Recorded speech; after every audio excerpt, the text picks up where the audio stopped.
Today's recipe is kind of fun. It's a homemade vanilla pudding. I am not using a box.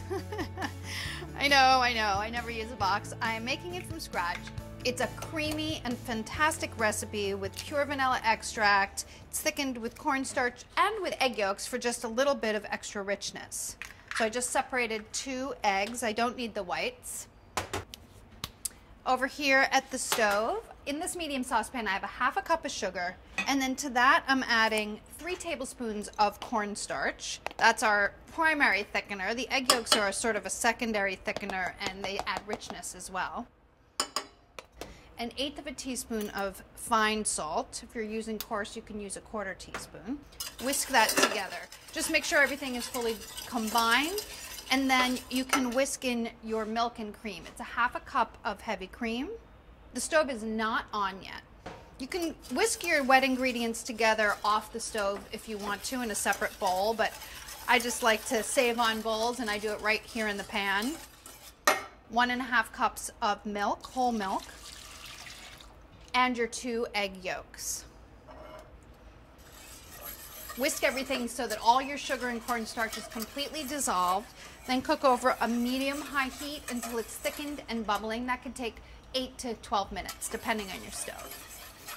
Don't stop whisking because the cornstarch could thicken on the bottom of your pot and then it could scorch. So keep whisking until it gets thick. It's getting thick. It looks really good. We also have some other great variations on the website at marthastewart.com if you want something other than vanilla. When it's bubbling in the center, you know it's done. The cornstarch has been fully activated, so this will set in the refrigerator. You can strain through a sieve to remove any pieces, if there are any, of cooked egg or any lumps that may have formed. Which, of course, would not happen because I was whisking the entire time. But better safe than sorry. This is a pretty fine sieve. I see no lumps. A final touch, add a couple tablespoons of unsalted butter. It should be soft so that it just melts right in there. And a teaspoon of pure vanilla extract. Whisk so that the butter melts and the vanilla is combined into your pudding. Vanilla is pretty waftable. I'm getting a nice waft of vanilla. Are you a skin on your pudding person? Because if you are, you can put it into the refrigerator just like this and a skin will form. But if not, press some plastic wrap directly to the surface before putting it away.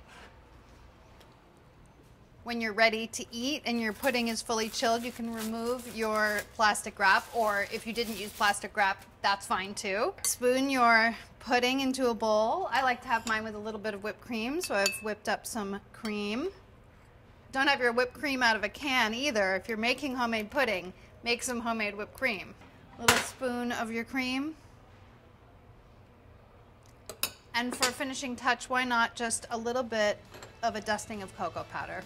Completely optional, but then you get a little chocolate, a little vanilla, and a lot of fantastic homemade by you, creamy, delightful pudding. You're not gonna be able to stop.